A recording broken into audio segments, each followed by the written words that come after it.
ठीक है, आज का ये जो टॉपिक है प्रभु यीशु क्यों मरे, गुड फ्राइडे के इस संदर्भ में हम कुछ बातों को हम देखने वाले हैं। ठीक है,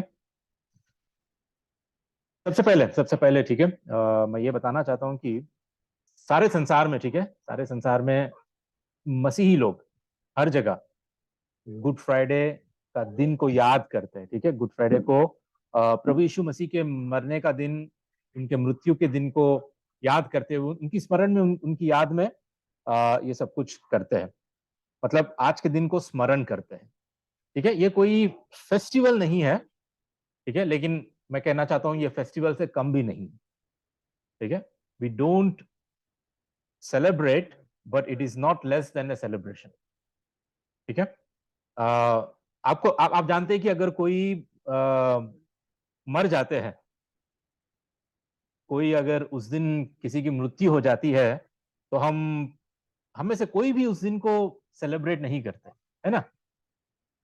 2 साल पहले, ठीक है, लगभग 2 साल पहले, मई की 3 तारीख को मेरे पापा की मृत्यु हो गई थी। कोविड जब बहुत पीक पे था, कोविड इंडिया में जब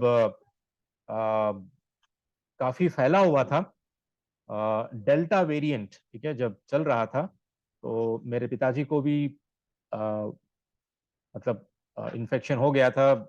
और हम बहुत कोशिश की बचाने की, लेकिन बचा नहीं पाए।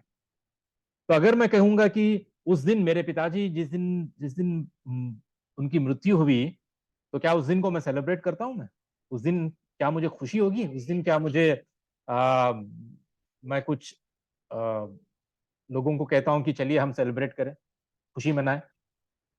नहीं होता है ना, कोई भी ऐसा नहीं करता है। लेकिन गुड फ्राइडे, ठीक है, गुड फ्राइडे एक ऐसा दिन है जिसको गुड कहा गया, शुभ कहा गया, शुभ शुक्रवार कहा गया। मतलब ये दिन कुछ शुभ हुआ है, कुछ अच्छा हुआ है, कुछ भला हुआ है।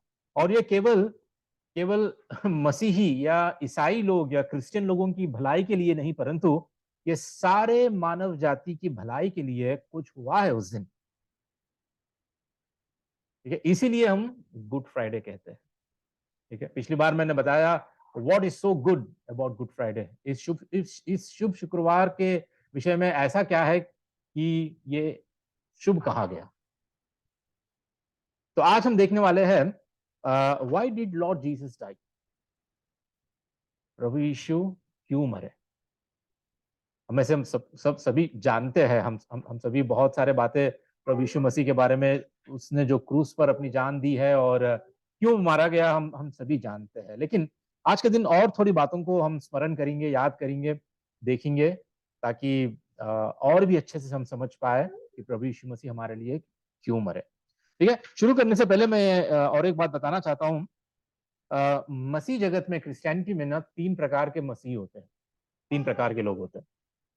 ठीक है, एक होते हैं ट्रेडिशनल क्रिश्चियंस। ठीक है, ट्रेडिशनल क्रिश्चियंस मतलब जो रीति रिवाज वाले मसीही हैं। मतलब एक रीति, एक नियम, एक रिवाज का पालन करने वाले। जैसा कि ये लोग हर गुड फ्राइडे पे बहुत ही शोक मनाते हैं। ठीक है, फिर साल भर नहीं होता है, सिर्फ सिर्फ गुड फ्राइडे के दिन ही बहुत शोकित होते हैं। गुड फ्राइडे के दिन ही उपवास करते हैं, है ना। वो चाहे एक दिन का भी क्यों, मतलब एक समय का भी क्यों ना हो, जब तक प्रभु यीशु मसीह क्रूस पर लटके दोपहर तक, और चर्च की सभा होती है, चर्च की सभा होने के बाद बहुत शोक मनाते हैं, बहुत दुख और बहुत पश्चाताप मन में होता है, उपवास करते हैं और फिर घर जाके फिर खाना खा लेते हैं।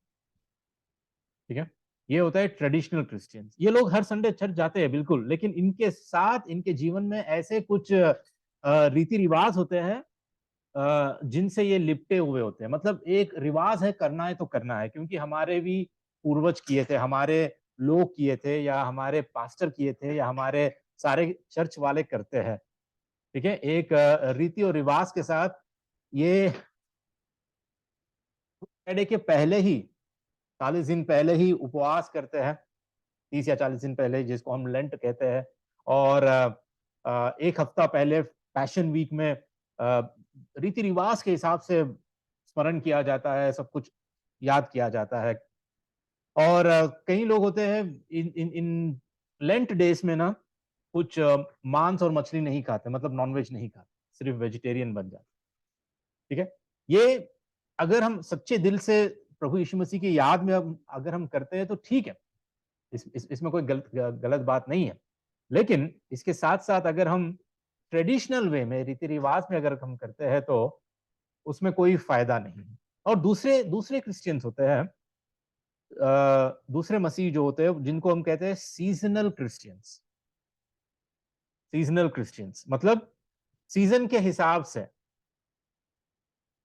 क्रिसमस का सीजन आया तो धूमधाम से उसी दिन चर्च जाते हैं और बाकी के दिन कभी नहीं जाते। गुड फ्राइडे आया तो बहुत शोक मनाकर उसी दिन चर्च जाते हैं। ईस्टर आया तो बड़े जोश से फिर वो प्रभु हमारा जीवित हो गया है, वो मुर्दों में से जी उठा। जिस दिन क्रूस पे मारा गया वो प्रभु मेरे लिए तू मारा गया। ये सिर्फ मौसम के हिसाब से चलने वाले सीजनल क्रिश्चियंस, ठीक है, जो सिर्फ साल में 3 बार चर्च आते हैं, गुड फ्राइडे को, ईस्टर को और क्रिसमस को। और कभी कभी उनका जन्मदिन संडे आ गया तभी भी जाते हैं। उनको ये डर लगता है कि अगर मैं जन्मदिन के अवसर पर अगर चर्च ना गया तो शायद ये साल पूरा मेरा खराब जाए। ठीक है, तो ऐसे सीजनल क्रिश्चियंस होते हैं। लेकिन जो तीसरे प्रकार के मसीह होते हैं वो होते हैं सच्चे मसीही। सच्चे मसीही जो सिर्फ गुड फ्राइडे के दिन ही प्रभु यीशु मसीह को याद नहीं करते, उनके उनके दिन में हर दिन उनके लिए मसीह के बहाए हुए लहू और किए किए गए बलिदान, उनकी मृत्यु को हर दिन वो याद करते, हर दिन उसकी मृत्यु को अपनी शरीर में लेकर वो चलते हैं। मतलब वो खुद अपना भी क्रूस उठाते हैं, हर दिन प्रतिदिन वो अपना क्रूस उठाते हुए मसीह के रास्ते पे चलते हैं। मसीह की याद उनको हर दिन आती है। ऐसा नहीं है कि साल में एक बार गुड फ्राइडे के दिन मसीह को याद किया, मसीह की मृत्यु को याद किया। क्योंकि वो सच्चे विश्वासी है, सच्चे उद्धार प्राप्त व्यक्ति है, वो हर दिन उनका प्रभु यीशु मसीह के जन्म, मृत्यु, पुनरुत्थान और आने वाले उस दिन को वो याद करते रहते हैं और उसके लिए वो हमेशा तैयार है। ठीक है, तो आज ठीक है, थोड़ी बातों को प्रभु यीशु क्यों मरे हम लोग देखने वाले। उससे पहले कुछ ऐसी बातों को आपके आगे रखना चाहता हूं। हम जानते हैं कि मनुष्य एक पवित्र, धर्मी और प्रेम करने वाले परमेश्वर से पाप के कारण अलग हो गए हैं, जो कि परमेश्वर की आज्ञाओं को ना मानने का परिणाम। ठीक है, हम जानते हैं कि पाप हमें परमेश्वर से दूर करता है। जैसा कि आप यहाँ देखते हैं कि परमेश्वर जो प्रेमी है, जो धर्मी है, जो पवित्र है, हम उस परमेश्वर से, हम अपने पाप के कारण हम लोग अलग हो गए हैं। प्रभु यीशु मसीह के आने का भी सबसे बड़ा रीजन यही है कि हमें फिर से परमेश्वर से जोड़ दे। ठीक है, यह मानव जाति के इतिहास में पहले पुरुष और महिला के साथ शुरू हुआ और उनके द्वारा संपूर्ण मानव जाति पाप से संक्रामित हो गई। ठीक है, आप जानते हैं ना, पहला पुरुष और पहली महिला कौन थे? आदम और हवा। ठीक है, उन्होंने जब पाप किया तो उनके द्वारा सारे मानव जाति में यह पाप फैल गया।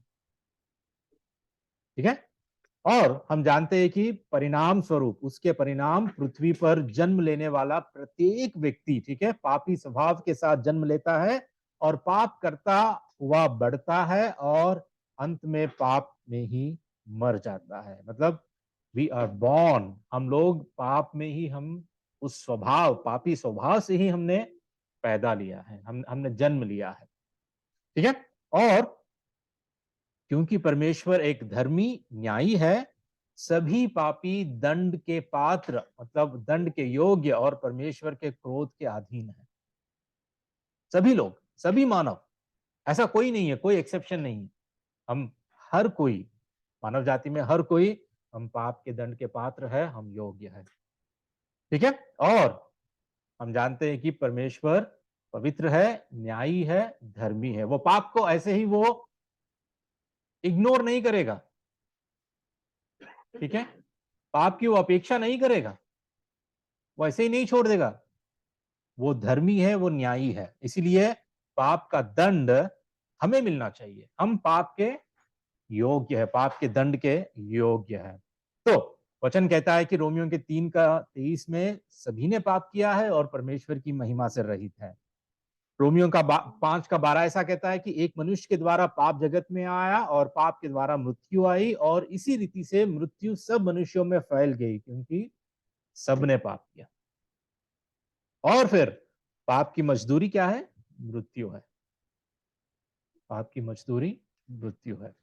लेकिन ये बात भी हमें ध्यान रखना है कि हमारे पाप ने हमें परमेश्वर से दूर किया। यशायाह का 39:2 कहता है कि परंतु तुम्हारे अधर्म के कामों ने तुमको तुम्हारे परमेश्वर से अलग कर दिया और तुम्हारे पापों के कारण उसका मुंह तुमसे छिपा है। ठीक है, ये है आज हमारी सच्ची दशा। लोग थोड़े ऐसा सोचते हैं कि परमेश्वर हमारे मरने के बाद हमारा न्याय कैसे करेगा? तराजू में हमारे भले काम और बुरे कामों को डालेगा, और जहां पर भी हमारे भले काम ज्यादा है तो हमें अपने स्वर्ग में रखेगा, अगर हमारे बुरे कामों का वजन ज्यादा है तो हमें नर्क में रखेगा। थोड़े लोग ऐसा भी सोचते हैं कि सोचिए कि ये एक बड़ी सी बिल्डिंग है, ठीक है, इसमें कई सारे मंजिल है। तो सबसे पहले परमेश्वर की दृष्टि में ये लोग ऐसा सोचते हैं कि सबसे पहले जो ऊपर के मंजिल में है, ऊपर के माले में है, वो लोग ऐसे हैं जैसे कि महात्मा गांधी, मदर तेरेसा, जो कि बहुत भले भले काम किए हैं, ठीक है। सबसे ऊपर फ्लोर वाले वो लोग हैं, और उसके नीचे फ्लोर वाले वो लोग हैं जो बहुत ही महान लोग हैं, जो बहुत चैरिटी किया, बहुत दान और बहुत भले काम, लोगों की मदद की है, ठीक है। और फिर तीसरे माले में ऐसे लोग हैं जो एवरेज मिडिल क्लास, जैसे हम लोग हैं, है ना, जो एवरेज, जो अपने अपने काम से मतलब रखते हैं, किसी को धोखा नहीं देते हैं, जो बड़े बड़े गुनाह नहीं करते, बड़े बड़े गलती नहीं करते, साधारण अपने दैनिक जीवन में हम खुद अपने जीवन को देखते हैं, ठीक है। और उसके नीचे वाले माले में हम सोचते हैं कि सारे salesman, insurance agent, LIC agent, जो हमें हमेशा फोन करके या हमारा पीछा ले लेकर हमें पॉलिसी दिलाते हैं, या जो राजनीति के नेता होते हैं जो भ्रष्ट होते हैं ना, वो उसके नीचे वाले माले में होते हैं। और फिर उसके और नीचे वाले जो रेगुलर क्रिमिनल्स, मतलब जो चोर, जो डाकू, जो धोखा देने वाले, ठीक है, जो स्कैम करने वाले, ठीक है। आजकल कितने स्कैम हो रहे हैं ना, कितना फ्रॉड हो रहा है, ठीक है।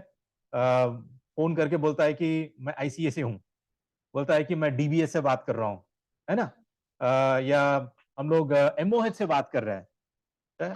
तो ऐसे जो स्कैम करने वाले या रेगुलर क्रिमिनल्स है, सोचते हैं कि ये उसके नीचे वाले बनते हैं। और सबसे बेसमेंट में, ठीक है, बेसमेंट में सोचते हैं कि हार्ड कोर क्रिमिनल्स, मतलब जो रेपिस्ट है, जो जो इवन बच्चों को भी ना छोड़ने वाले या बूढ़ों को भी ना छोड़ने वाले, ऐसे लोगों से भी बलात्कार करके लोगों को मारने वाले या मास मर्डर करने वाले, हम सोचते हैं कि ऐसे लोग सबसे बेसमेंट में रहते हैं, ठीक है। और हम ये सोचते हैं कि जो तीसरे माले से ऊपर जो वाले हैं, ठीक है, उनको परमेश्वर क्या करता है? अप्रूव कर देता है। हाँ ठीक है, कोई बात नहीं, आप सब लोग रह सकते हैं मेरे पास, आपने ज्यादा कुछ बड़े बड़े गुनाह नहीं किया, आप लोग ठीक है, मेरे पास आप रह सकते हैं। और जो जो तीसरे माले से जो नीचे वाले हैं ना, उन सबको परमेश्वर रिजेक्ट कर देता है कि आप लोग ना बहुत ही बड़े दुष्ट, बहुत ही बड़े भ्रष्ट, बहुत ही बड़े ऐसे मुजरिम हो, तो मेरे पास अब तुम नहीं रह सकते, तुम्हारा न्याय ऐसे होगा। ऐसा हम लोग सोचते हैं कि ये परमेश्वर की भावना है, परमेश्वर ऐसा हमें आ, हमारा न्याय करता है। लेकिन वास्तव में, ठीक है, रियलिटी क्या है पता है आपको? वास्तव में reality, what is the reality? हम जब हम देखते हैं रियलिटी क्या है, हम सभी लोग समान हैं परमेश्वर के आगे। हम सभी लोग, चाहे आप महात्मा गांधी जैसे या मदर तेरेसा जैसे, या आप एक हार्ड कोर क्रिमिनल भी क्यों ना हो, कितने बड़े से बड़े पापी भी क्यों ना हो, हम सब परमेश्वर के आगे एक स्तर पर एक समान है, एक समान है। हम सभी पापी हैं, हम सभी पापी हैं। तो इसलिए हमें ध्यान देना है कि हमारा ट्रू कंडीशन, हमारी सच्ची दशा क्या है, हमारी सच्ची दशा क्या है। आज पतित मनुष्य की सच्ची दशा क्या है, ये हमें जानना हमारे लिए बहुत जरूरी है। ठीक है, हमारी वास्तविक स्थिति को जानना क्यों जरूरी है, क्यों आवश्यक है।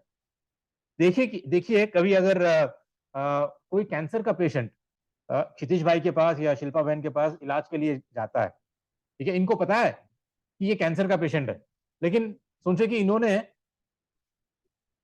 पैरासीटामोल का प्रिस्क्रिप्शन लिख के दे दिया, क्या है कि ये डाल लो, कैंसर आपका कम हो जाएगा, कैंसर आपका चला जाएगा। कोई एक ऐसा पेन किलर दे दिया, तो वो क्या सही इलाज होगा वो? अगर सोचे कि मरीज को पता नहीं है कि उसको कैंसर है, सिर्फ डॉक्टर को पता है, और डॉक्टर ने सिर्फ उसको पेन किलर दे रहा है, बार बार सिर्फ पेन किलर दे रहा है, लेकिन उसके इलाज का सही इलाज, उसके बीमारी का सही इलाज नहीं हो रहा है, तो क्या होगा?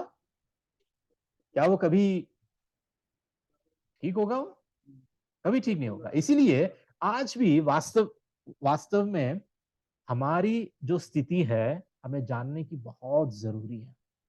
और कई लोग इसको नहीं जानना चाहते। क्यों? अपने आप में वो घमंडी होते हैं, इसको स्वीकार नहीं करना चाहते हैं, अपनी निजी स्थिति को, अपने अपनी वास्तविक स्थिति को वो एक्सेप्ट नहीं करना चाहते हैं, क्योंकि वो सोचते हैं कि मैं तो इतना बुरा इंसान नहीं हूं, मैंने तो एक चींटी को भी धोखा नहीं दिया, है ना, मैंने कभी चींटी को भी मारा नहीं, मैं तो इतना इतना भी बुरा इंसान नहीं हूं, परमेश्वर मुझे जरूर माफ कर देगा, परमेश्वर मुझे जरूर अपना लेगा, परमेश्वर मुझे स्वीकार कर लेगा, मैं तो इतना बुरा इंसान नहीं हूं। लेकिन वास्तविकता में आ, हमारी स्थिति, जैसा कि मैंने अभी बताया, चाहे तुम बड़े से बड़े क्रिमिनल क्यों ना हो, या बहुत आत्मिक इंसान भी क्यों ना हो, या बहुत दान पुण्य के काम भी तुमने क्यों ना किए हो, हम सभी परमेश्वर के आगे एक समान है, हम सभी पापी हैं। ठीक है, वचन कहता है, ठीक है, और वचन को दिखाने से पहले यह हमारे लिए बहुत जरूरी है, ठीक है, कि हमारा स्वयं के प्रति हमारा ज्ञान और परमेश्वर के बारे में उसका ज्ञान, ये दो दृष्टिकोण चश्मे की तरह है। ठीक है, आज हम देख रहे हैं रश्मिता बहन चश्मा पहन के आए, ठीक है, चश्मा कब से शुरू हो गया ये? अच्छा, अच्छा, अच्छा, अच्छा। तो अक्सर क्या होता है, 40 साल के बाद हमारी दृष्टि थोड़ी सी धुंधली पड़ जाती है। हाँ? हमारे आंखों की नजर ना थोड़ी सी कम हो जाती है। ठीक है, आजकल आजकल मुझे भी ना पास वाले ठीक से दिखाई नहीं देते, थोड़ा सा मुझे दूर रखने से क्लियर दिखाई देता है। हाँ, 40+ के बाद शुरू हो जाता है। ठीक है, और शिल्पा बहन का भी ऐसा ही हाल है ना? तो हमको क्या करना पड़ता है, चश्मा पहनना पड़ता है। तो मुझे पता नहीं मेरी कब मेरा नंबर लगेगा। मैंने ऑप्टोमिस्ट कहते हैं, उसके पास गया था मैं, तो वो चेक करके सब क्या है, नहीं नहीं अभी अभी ठीक है, अभी चश्मे की जरूरत नहीं है। आप थोड़ा सा अपना कंप्यूटर, अपना मोबाइल थोड़ा सा दूर रखकर अ, आप देखा कीजिए। ठीक है, तो बात कहने का मेरा मतलब यह है कि परमेश्वर के बारे में सही दृष्टिकोण और स्वयं के बारे में सही दृष्टिकोण, ये एक हमारे लिए ऐसा चश्मा है, ऐसे एक लेंस है, जिसके द्वारा हम अपनी स्थिति को सही में जान सकते हैं। और कई लोगों के आत्मिक नेत्र, ठीक है, आत्मिक आंखें ऐसे होते हैं कि वो धुंधला उनको दिखाई देता है, वो खुद अपनी स्थिति को नहीं जान पाते, अपने स्वयं के बारे में उनको सही ज्ञान होता नहीं।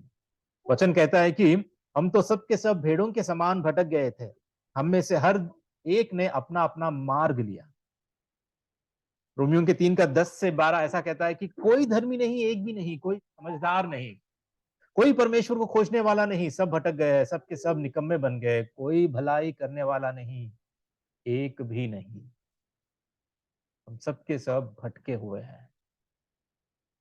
ठीक है, हम कभी भी अपने पूर्ण दिल से, सच्चाई से हम परमेश्वर के पीछे उसकी खोज में हमने कभी नहीं लगा।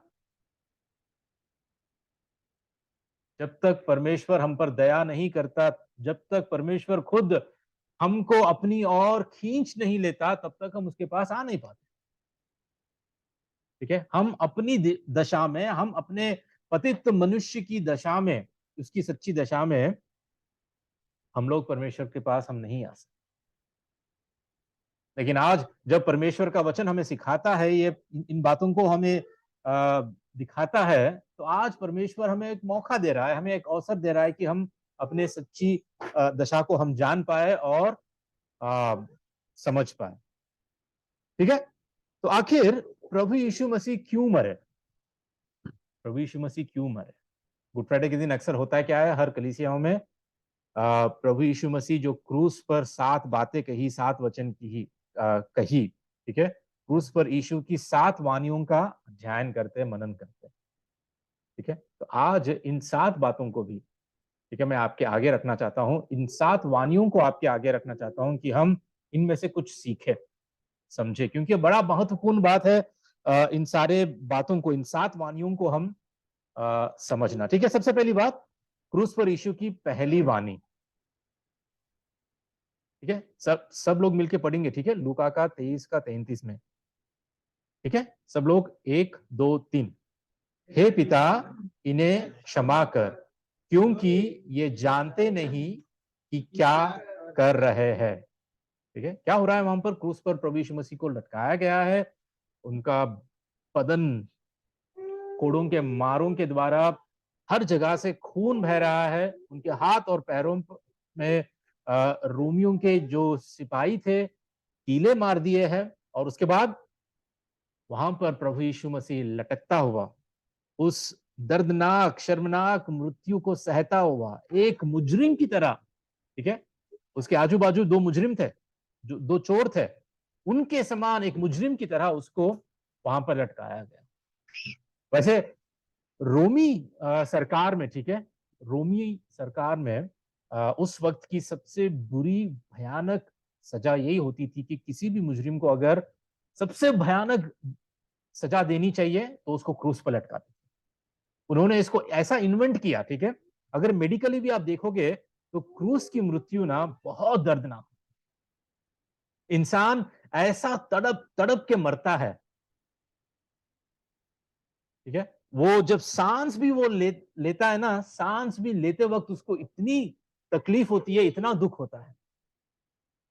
ठीक है, तो ऐसे वक्त, ऐसे समय पे, ठीक है, ऐसे समय पे जब क्रूस पर प्रभु यीशु मसीह लटके हुए थे, तब उन्होंने 7 बातें, ठीक है, उस क्रूस पे लटकते वक्त, रहते वक्त 7 वाणी उनकी, या 7 बातें, 7 वचन उन्होंने कही। उसमें सबसे पहली बात यह है कि हे पिता, इन्हें क्षमा कर, क्योंकि ये जानते नहीं कि क्या कर रहे हैं। यहां पर हम क्या देख पाते हैं कि प्रभु यीशु मसीह का वो हृदय जो क्षमा करने वाला हृदय है। जो लोग जो लोग यीशु मसीह को क्रूस पे चढ़ाए, जो लोग उनको कोड़े मारे, यहाँ पे जो बात है इन्हें, कौन है ये लोग? कौन है ये लोग? ये लोग वही है जो उसको मारा, जो उसको क्रूस पे चढ़ाया, जो उस पर निंदा की, जो उस पर थूका, जो उसको घून से मारा, जो उसकी बदनामी की, जो उसको तड़पाया इतना। पता है, इन्हीं लोगों में हम भी हैं। इन्हीं लोगों में जहां पर क्रूस के आगे लोग खड़े थे, आप इमेजिन करो, आप एक बार याद करो, स्मरण करो कि उन्हीं लोगों में हम भी हैं। हम भी प्रभु यीशु मसीह को क्रूस पर चढ़ाया। क्यों? क्योंकि हमारे पाप के कारण वो चढ़ा, हमारे पाप के कारण वो क्रूस पर मरा। और उन्हीं लोगों में हम भी हैं। जब जब हम पाप करते हैं, जब जब हम हमारे पापों के कारण, ठीक है, प्रभु यीशु मसीह इस दुख को सहना पड़ा। लेकिन वो क्या प्रार्थना कर रहा है? प्रभु यीशु मसीह कह रहा है कि प्रभु, मेरे पिता, हे पिता, इन्हें क्षमा कर। तो सबसे पहली बात, वो पापों की क्षमा के लिए विनती कर रहा है। पापों की क्षमा के लिए विनती कर रहा है। और सोचिए कि क्या यह पापों की क्षमा ऐसे ही मिल जाएगी? अगर प्रभु यीशु मसीह ना मरता, क्या पापों की क्षमा ऐसे ही परमेश्वर किसी को भी दे देता? सारे धर्मों में, ठीक है, मसीही धर्म को, ईसाई धर्म को छोड़कर सारे अन्य धर्मों में लोग ऐसा कहते हैं, ठीक है, कि अगर परमेश्वर चाहे तो वो हमें ऐसे ही माफ कर सकता है ना? क्योंकि परमेश्वर कुछ भी कर सकता है। परमेश्वर कुछ भी कर सकता है, वो चाहे तो हमें ऐसे ही माफ कर सकता है। लेकिन बाइबल का परमेश्वर जो हम जानते हैं, जो सच्चा परमेश्वर है, वो कभी भी पाप को ऐसे ही नजरअंदाज नहीं कर पाएगा। क्यों? क्योंकि हम जानते हैं बाइबल परमेश्वर के चरित्र को, बाइबल के परमेश्वर को, जो सच्चा परमेश्वर, जो परमेश्वर यहोवा है। हम जो त्रिएक परमेश्वर है, पिता, पुत्र, पवित्र आत्मा है, जो परमेश्वर का जो चरित्र है, हम जानते हैं कि वो अपने चरित्र में, अपने गुण में वो न्यायी है, वो धर्मी है, और वो कभी भी ऐसे पाप को नजरअंदाज नहीं कर सकते। तो यहां पर जो क्षमा है, जो क्षमा हमें मिल रही है, उस क्षमा का आधार क्या है? किस आधार पर क्षमा दी गई है? ऐसे ही नहीं, हमें क्षमा दी गई है, मतलब हम इस धरती पर रहते हुए ही अपने पापों के प्रति हम क्षमा को प्राप्त कर सकते हैं। ठीक है, ऐसी सच्चाई और किसी भी धर्म में नहीं है, किसी भी जाति में नहीं है, जहां पर लोग अभी भी, उनको पता नहीं है कि क्या मैं स्वर्ग जाऊंगा, क्या मेरे पाप सच में क्षमा हुए। अन्य जाति के पास, अन्य धर्मों के पास अगर आप जाके पूछोगे कि क्या तुम्हें गारंटी है कि तुम जाओगे स्वर्ग, क्या तुम्हें गारंटी है कि तुम्हारे तुम्हारे पाप क्षमा हुए हैं, कोई नहीं बह सकता, कोई नहीं कह सकता। वो सिर्फ यही कह सकता है कि हाँ शायद, हाँ परमेश्वर चाहे तो कुछ भी कर सकता है, हाँ परमेश्वर हमें माफ भी कर सकता है। लेकिन सिर्फ और सिर्फ प्रभु यीशु मसीह के मृत्यु के आधार पर ही, ठीक है, क्योंकि वो हमारे सारे पापों का दाम उसने चुकाया, हमारे पापों के लिए, ठीक है, वो मारा गया, हमारे पापों का दंड उस पर लाद दिया गया, उस पर डाला गया, हमारा सारे पापों का बोझ उसने उठा लिया, उसके आधार, ठीक है, हमें क्षमा मिली है। हमें ऐसे ही क्षमा नहीं मिली, उसने दाम चुकाया, इसलिए हमको क्षमा मिल गया। और इसीलिए परमेश्वर पवित्र और न्यायी और धर्मी ठहरते हुए हमको स्वीकार करता है। किसके बेसिस पे, किसके आधार पर, किसके बुनियाद पर? प्रभु यीशु मसीह के बुनियाद पर, उसकी मृत्यु के बुनियाद पर वो हमें स्वीकार करता है। अगर प्रभु यीशु मसीह नहीं मरता तो कभी पिता हमें स्वीकार नहीं कर पाता, क्योंकि उसके चरित्र में, उसके गुणों में वो धर्मी ठहरना है, उसके गुणों में उसको पवित्र और न्यायी ठहरना है, और उसका न्याय कहता है कि हमें सजा मिलनी चाहिए, हमें उस नरक के कुंड में हमें सजा मिलनी चाहिए, हमें अनंत काल के लिए। लेकिन परमेश्वर के न्याय और धर्मी ठहरते हुए उसने प्रभु यीशु मसीह के मृत्यु के आधार पर हमें क्षमा दी। ठीक है, वचन कहता है कि हमको मसीह में उसके लहू के द्वारा छुटकारा, ठीक है, उसके लहू के द्वारा, किसके द्वारा मिला है छुटकारा हमें? उसके लहू के द्वारा। उसको लहू बहाना पड़ा, है ना? अगर वो लहू ना बहाता तो क्या हमें छुटकारा मिलता? नहीं मिलता। क्या क्या हमें क्षमा मिलती? नहीं मिलती, नहीं मिलती। अर्थात अपराधों की क्षमा परमेश्वर के उस अनुग्रह के धन के अनुसार मिला है। दूसरी बात, दूसरी बात, ठीक है, फिर से हम लोग सब लोग मिलकर पढ़ेंगे। दूसरी बात, 1 2 3, मैं तुझसे सच कहता हूं कि आज ही तू मेरे साथ स्वर्ग लोक में होगा। लुका का 23 का 44 43। क्या कहता है यहां पर? किससे कह रहा है प्रभु यीशु मसीह है? जो चोर उसके बाजू जो लटका हुआ था, याद है ना आपको? दो चोर लटके हुए थे, प्रभु यीशु मसीह बीच में था, उसकी दाईं ओर एक और बाईं ओर एक। तो दोनों क्रिमिनल्स थे, दोनों चोर थे, दोनों पकड़े गए, और दोनों में से एक ये कहा कि अगर तू सच में अगर तू सच में परमेश्वर का पुत्र है, अगर सच में तू परमेश्वर ही है, तो क्यों ना तू अपने आप को बचा और हमको भी बचा। लेकिन दूसरे चोर ने यह कहा कि क्या तू नहीं जानता, ये अपराधी नहीं है, ये अपराध ना करते हुए भी ये सजा पा रहा है। क्या तू परमेश्वर से नहीं डरता? दूसरे चोर ने कहा।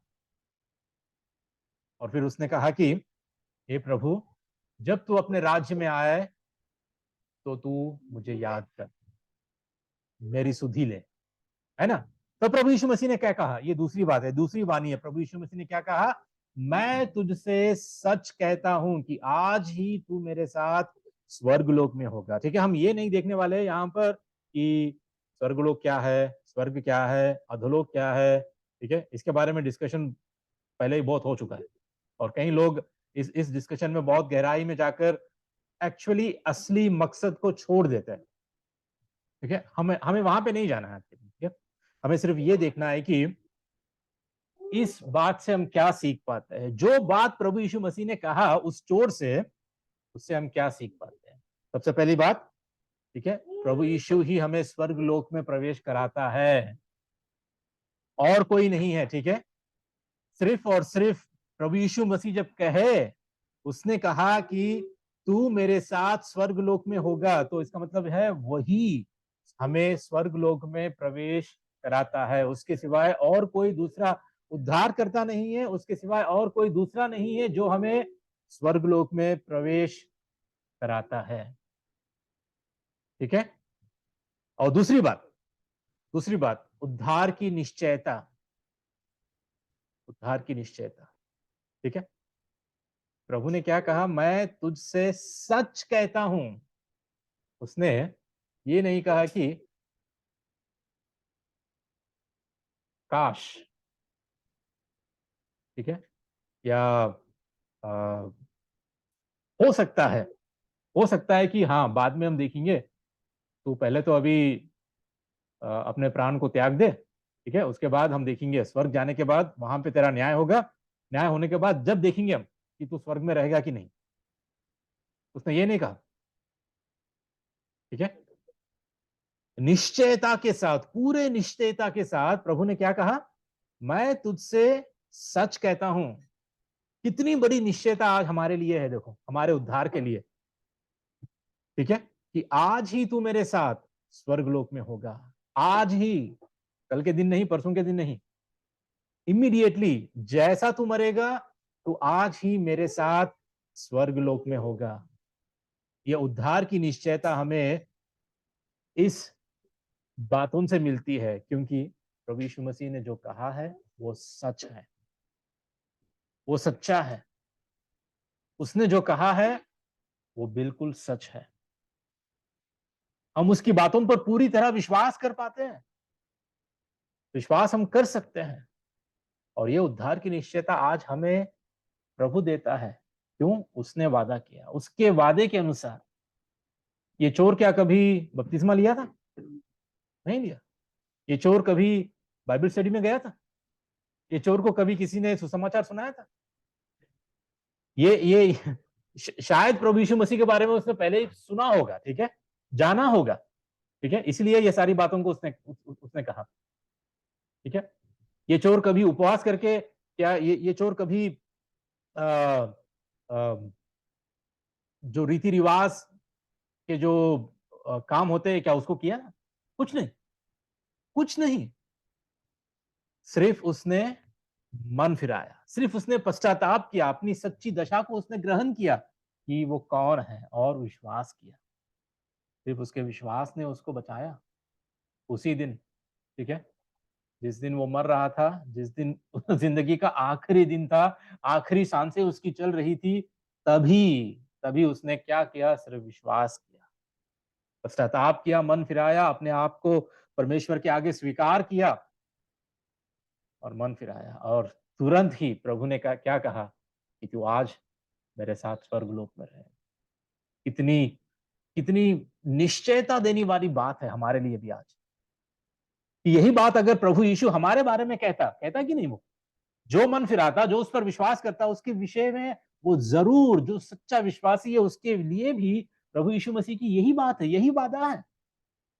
निश्चयता से हम जान सकते हैं कि हाँ, प्रभु मेरा उद्धार किया है। ठीक है, वचन कहता है। ठीक है, उसके बाद हम जान पाते हैं कि अनुग्रह के द्वारा उद्धार, अनुग्रह के द्वारा हमारा उद्धार हुआ है। हाँ, ये चोर ने कुछ नहीं किया, ये चोर ने कोई भले काम नहीं किए। ये चोर सारी अपनी जिंदगी, हो सकता है कि उसने चोरी ही की, सारी अपनी जिंदगी हो सकता है कि वो हमेशा गलत काम ही किया है। और हम भी उद्धार को अपने भले कामों के आधार पर हम नहीं पा सकते। हमारी भलाई के आधार पर, हमारी भलाई की योग्यता पर हम लोग उद्धार को नहीं पाते। उद्धार केवल अनुग्रह के द्वारा। इसलिए वचन क्या कहता है, याद है आपको? विश्वास के द्वारा अनुग्रह ही से तुम्हारा उद्धार हुआ है, और ये तुम्हारी ओर से नहीं, वरन परमेश्वर का दान है, और ना कर्मों के कारण, ऐसा ना हो कि कोई घमंड करे। उस चोर ने कोई भले कर्म नहीं किए, क्योंकि उद्धार उसको सिर्फ और सिर्फ परमेश्वर के अनुग्रह के द्वारा ही उसको मिला। उसने विश्वास किया और परमेश्वर अनुग्रहकारी बनकर उस पर अनुग्रह किया। और आज यही हमारे आगे भी है। ठीक है, आज हमारे आगे भी यही सुसमाचार, यही बातें, यही परमेश्वर का वचन है जिसके द्वारा हम उद्धार पा सकते हैं। जो कोई इस पर विश्वास करेगा वो उद्धार पाएगा, वो अनंत जीवन पाएगा, है ना? ठीक है, तीसरी वाणी, तीसरी वाणी क्या है? फिर से सब मिलकर हम पढ़ेंगे, 1 2 3। हे नारी, देख, यह तेरा पुत्र है।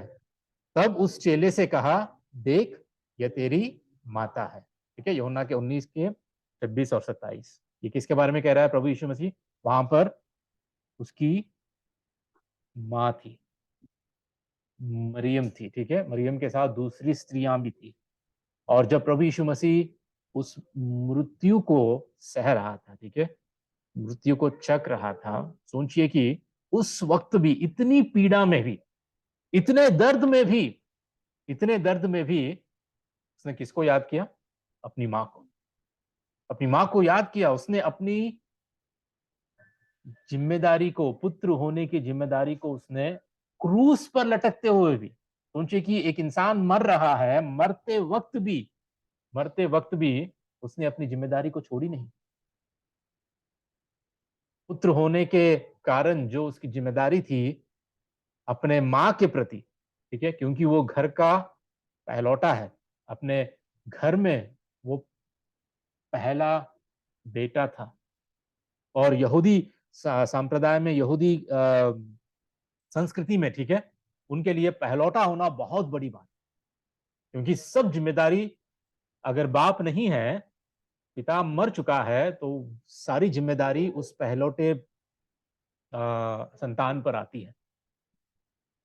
ठीक है, तो प्रभु यीशु मसीह अपने पुत्र होने की जिम्मेदारी पूरी रीति से निभा रहा था। कब?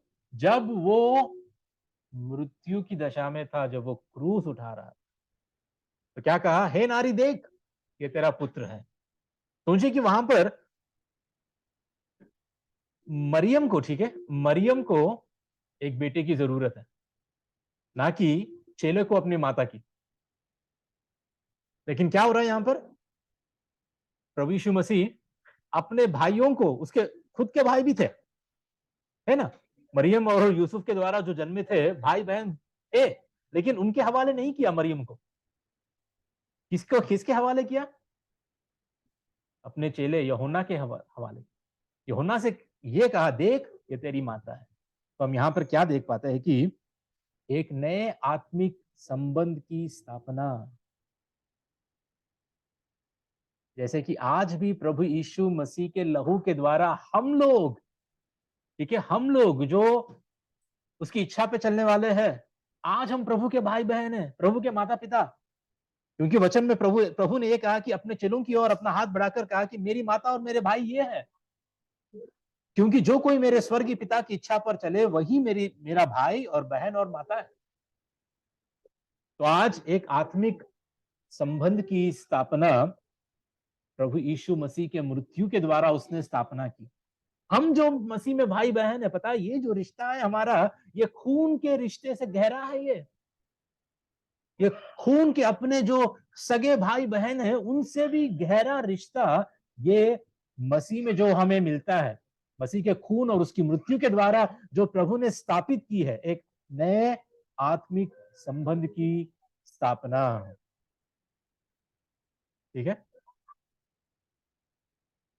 तीसरी वाणी, ठीक है, चौथी वाणी। फिर से हम लोग सब लोग पढ़ेंगे, 1 2 3। तीसरे पहर यीशु ने बड़े शब्द से पुकार कर कहा, इलोई इलोई लामा शबक्तनी, जिसका अर्थ है, हे मेरे परमेश्वर, हे मेरे परमेश्वर, तूने मुझे क्यों छोड़ दिया। मरकुस के 15 का 34 और 35। ठीक है, तो यहां पर तीसरे पहर यीशु ने बड़े शब्द से पुकार कर कहा। सोचिए कि ये बहुत ही गहरी बात है यहाँ पर जो हो रहा है। लोई लोई लामा शबक्तानी जो अरमिक लैंग्वेज है, इसको जब हम अपनी भाषा में ट्रांसलेट करते हैं तो हम ये जान पाते हैं कि हे मेरे परमेश्वर, हे मेरे परमेश्वर, तूने मुझे क्यों छोड़ दिया। सोचिए कि क्या कभी ऐसा हो सकता है, क्या कभी ऐसा हो सकता है कि पिता अपने पुत्र के हाथ को छोड़ दे। त्रिएक परमेश्वर पिता अपने पुत्र को छोड़ दे, या मसीह को, अपने प्यारे पुत्र को छोड़ दे। लेकिन ऐसा क्यों हुआ? क्यों प्रभु यीशु मसीह ने यह कहा कि हे मेरे परमेश्वर, हे मेरे परमेश्वर, तूने मुझे क्यों छोड़ दिया। सबसे पहली बार, ठीक है, सबसे पहली बार पुत्र ने पिता को हे मेरे परमेश्वर कह के बुलाया, क्योंकि वो जो क्रोध का प्याला था उस वक्त वो पी रहा था। हमारे सारे पाप का दंड उस पर डाला गया, और उस वक्त पिता के साथ पुत्र का ये जो संबंध है वो टूट गया, हमारे कारण, हमारे पापों के कारण। हम इसको पूरी रीति से हम समझ नहीं पाते कि कैसे कैसे पिता और पुत्र का ये संबंध टूट सकता है।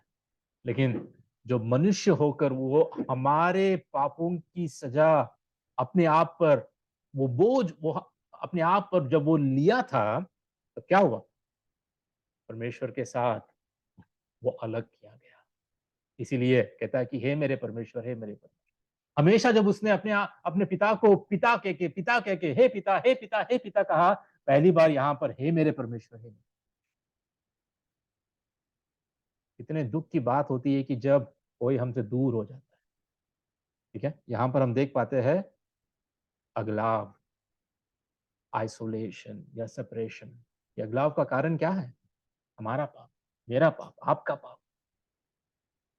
कि एक पिता से पुत्र अलग हो गया है। ये अगलाव का कारण हमारा खुद का पाप है, जिसके कारण प्रभु यीशु मसीह ने कहा कि हे मेरे परमेश्वर, हे मेरे परमेश्वर, तूने मुझे क्यों छोड़ दिया है। ये जो दूर होने का जो दुख होता है, थोड़ा सा हम जान पाते हैं। जैसे अगर पति पत्नी दूर हो जाते हैं, कितना दुख होता है। बच्चे हमसे दूर हो जाते हैं, कितना दुख होता है। हमारे भाई बहन दूर होते हैं, कितना दुख होता है। थोड़े लोग इस दुख को सह नहीं पाते, इस दुख को सह नहीं पाते और वो खुदकुशी कर लेते हैं।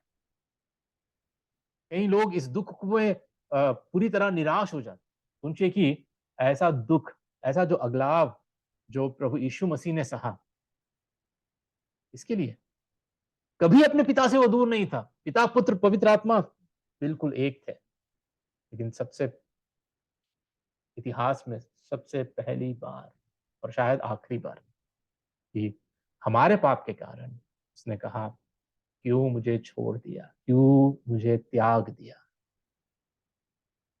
हमारे कारण सोचे कि वो हमसे कितना प्यार किया, क्यों क्यों उसने ये अगलाव को सहा। ठीक है, दूसरी बात, यशायाह का 53 का 5 ऐसा कहता है कि हमारी ही शांति के लिए उस पर ताड़ना पड़ी, हमारी शांति के लिए उसने उस क्रोध के प्याले को पी लिया और परमेश्वर से वो अलग हुआ। पांचवी बात, ठीक है, पांचवी बात क्या है? पांचवी बात यहां पर, मैं प्यासा हूं। क्या कहा उसने? मैं प्यासा हूं, यूहन्ना का 19 का 28। उस क्रूस पे लटकते हुए, ठीक है, क्रूस पे लटकते हुए कोई भी हो, कोई भी साधारण व्यक्ति भी क्यों ना हो, प्यास लगती है। और उस वक्त प्रभु यीशु मसीह को प्यास लगी, प्यास लगी। एक साधारण, अगर हम नेचुरली भी अगर हम सोचे तो हर एक को मृत्यु के वक्त, खासकर उस क्रूस की मृत्यु के वक्त प्यास लगती है। और उस वक्त क्या चाहिए था प्रभु यीशु मसीह को? पानी चाहिए। ही जस्ट वांटेड प्योर वाटर, पानी ही चाहिए था। लेकिन पता है, रोमी के सैनिक, उनको पता है कि कोई भी क्रूस पे लटकता है तो उसको प्यास लगती है, तो वो लोग क्या करते थे? पहले से ही प्रिपेयर करके रखते थे। क्या प्रिपेयर करके? सिरका, सिरका, जिसको हम विनेगर कहते हैं। ठीक है, मतलब ये सिरका जब क्रूस की मृत्यु कोई सहता है, तो क्रूस की मृत्यु से जब गुजरता है, ये सिरका जब उसको देते हैं तो थोड़ा सा उसको नशा आ जाता है। मतलब it it works like a sedative, ताकि वो अपने दर्द को सह सके। लेकिन जब प्रभु यीशु मसीह को सिरका दिया गया, उसने उसको चखा भी नहीं। ठीक है, वो क्यों कहा? वो क्यों कहा मैं प्यासा हूं? पहली बात, वो मनुष्य के रूप में दुख उठाया। ठीक है, वास्तव में वो मनुष्य था और वास्तव में वो परमेश्वर। और ये बात हमें ध्यान रखना है कि मनुष्य के रूप में ही वॉज 100% टोटली मैन। ठीक है, वास्तव में वो मनुष्य था, मनुष्य की तरह उसने दुख उठाया। उसने कहा मैं प्यासा हूं। ठीक है, और उतना ही नहीं, वो मनुष्य के रूप में हमारा प्रतिनिधित्व कर रहा था। ही वॉज रिप्रेजेंटिंग अस। मनुष्य के रूप में परमेश्वर के आगे वो हमारा प्रतिनिधित्व कर रहा था। एक प्रतिनिधि की तरह वो हमारे विषय में, सारे मानव जाति के विषय में, ठीक है, वो उस मृत्यु को सह रहा था। उसको मनुष्य बनना जरूरी है, वो मनुष्य बनकर जीना या मनुष्य बनकर वो मृत्यु को सहना उसके लिए बहुत जरूरी है, वरना वो हमें रिप्रेजेंट नहीं कर पाता। सोचिए कि ओलंपिक्स में सबसे फास्टेस्ट रनर कौन है? Usain bolt. ठीक है, उसेन बोल्ट। ठीक है, अगर उसेन बोल्ट की कंपटीशन में इंडिया से हम किसी को भेजते हैं इंडिया को रिप्रेजेंट करने के लिए, सोचिए कि उसेन बोल्ट से कंपीट करने के लिए अगर हम एक चीता को भेजते हैं, हाँ? एक शेर को या एक चीता को भेजते हैं, तो क्या वो सही रहेगा? क्या वो इंडिया को रिप्रेजेंट कर पाएगा ओलंपिक्स में?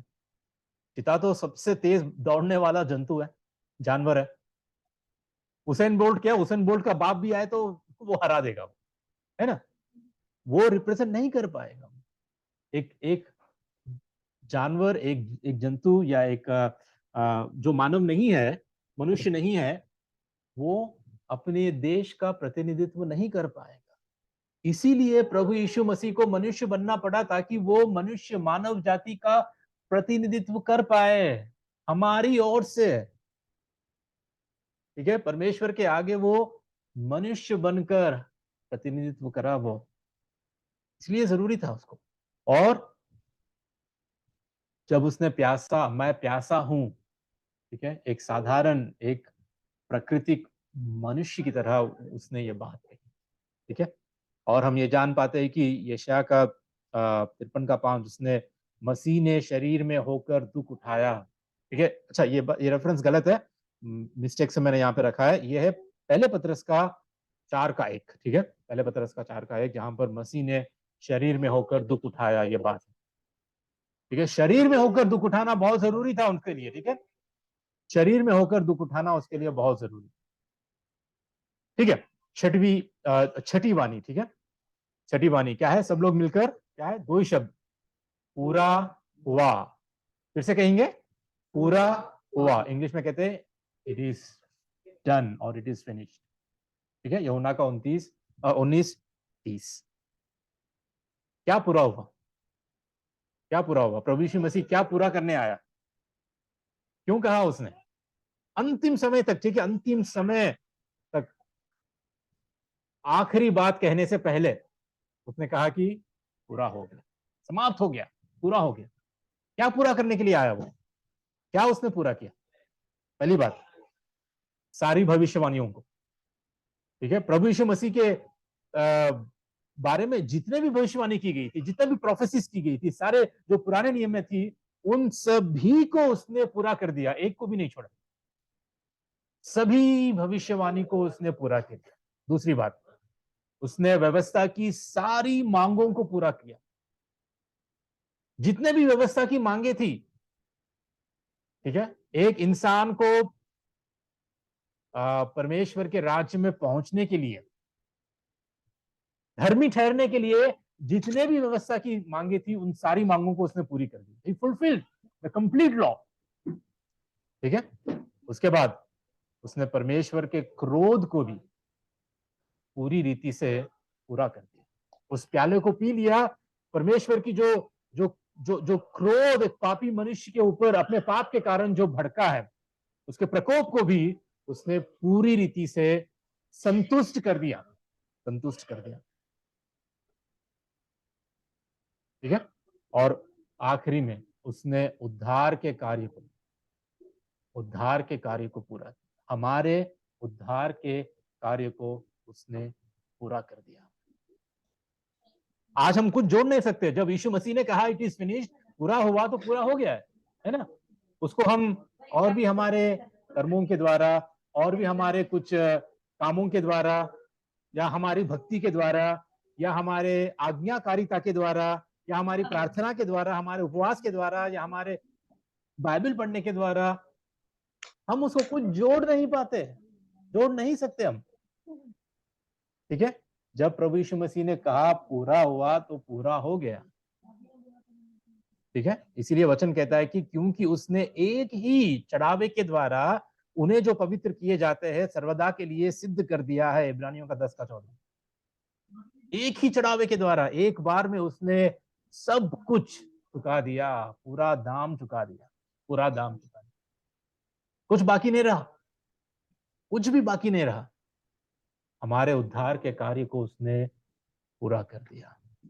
7वीं वाणी क्या लिखा है? फिर से हम सब लोग मिलकर पढ़ेंगे, 1 2 3। हे पिता, मैं अपनी आत्मा तेरे हाथों में सौंपता हूं। लूका का 23:46, ठीक है। आखिरी बार पूरा हो गया। जिस वक्त उसने देखा कि हाँ मैंने पूरा कर दिया, ये काम हो गया, अब कुछ बाकी नहीं है, तब उसने कहा कि हो गया, अब मैं अपनी आत्मा को तेरे हाथों को सौंपता हूँ। यहाँ पर हम क्या सीख पाते हैं? सबसे पहले मृत्यु पर अधिकार है। प्रभु यीशु मसीह को खुद के अपने मृत्यु पर अधिकार है। वो चाहे तो अपने आत्मा को अपने साथ रख सकता है, या वो सौंप सकता है।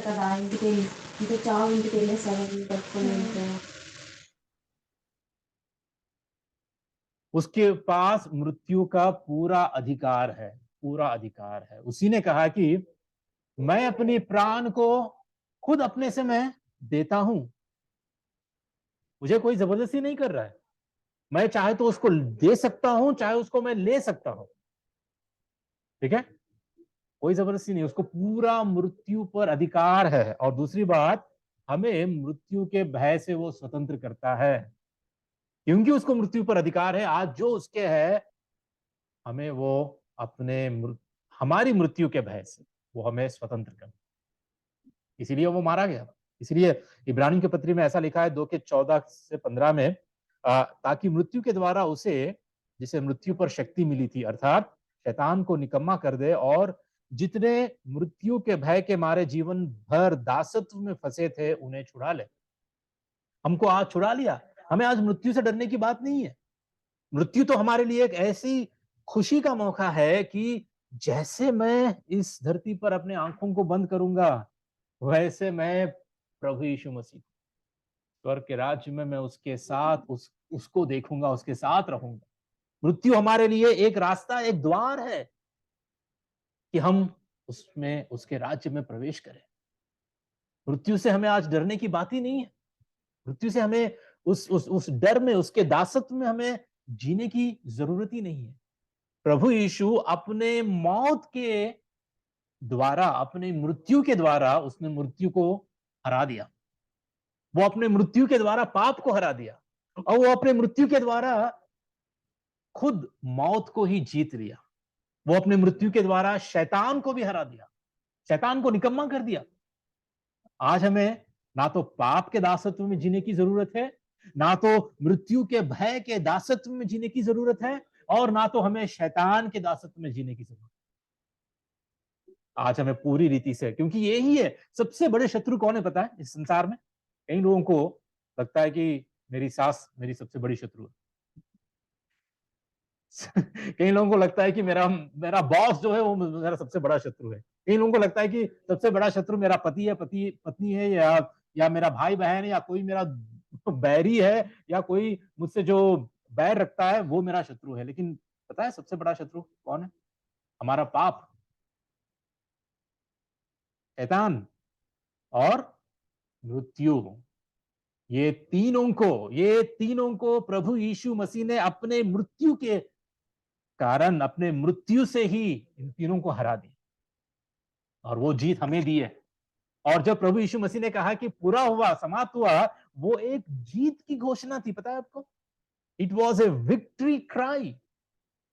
जब कोई जीतते हैं ना, आईपीएल चल रहा है अभी, हाँ, अगर कोई टीम जीतती है तो स्टेडियम में कितना हंगामा होता है ना? अगर आपका फेवरेट टीम, अगर क्रिकेट में या कहीं पर भी आपका आपकी टीम जिसको आप सपोर्ट करते हैं वो जीतती है, तो आपको स्टेडियम में रहने की जरूरत नहीं है, टीवी के आगे ही आप चिल्लाते हैं, चीखते हैं, है ना?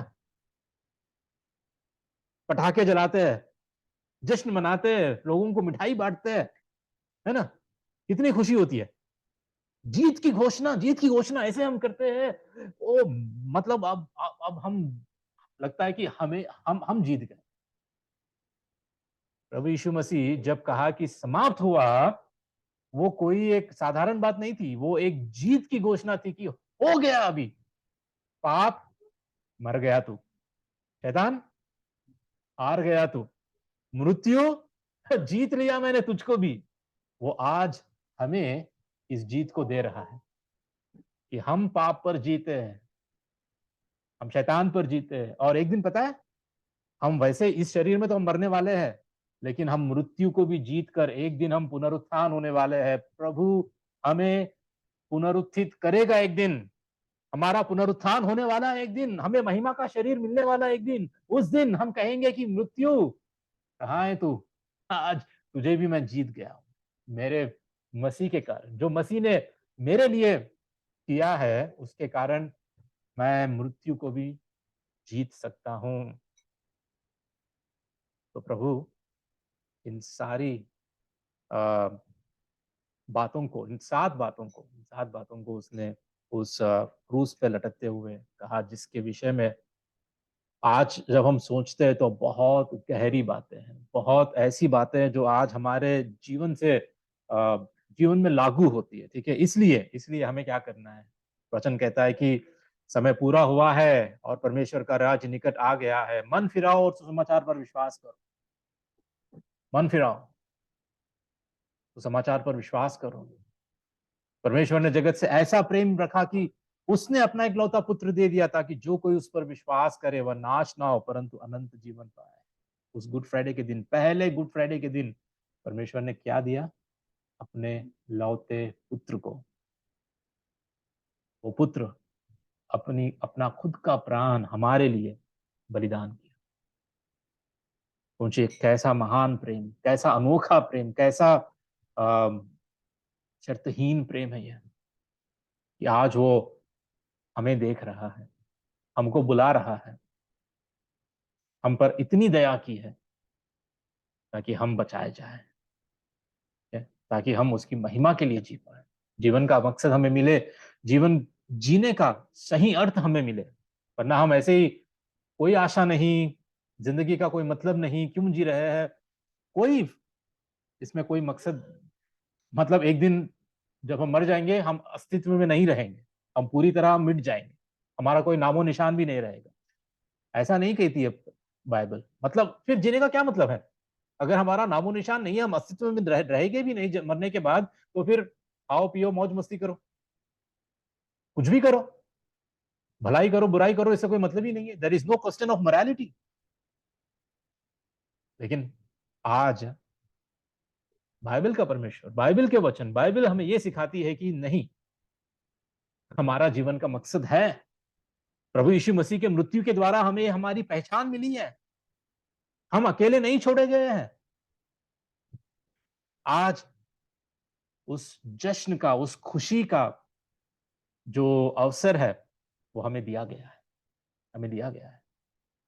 इसलिए जो कोई विश्वास करता है वो अनंत जीवन पाएगा, अनंत जीवन।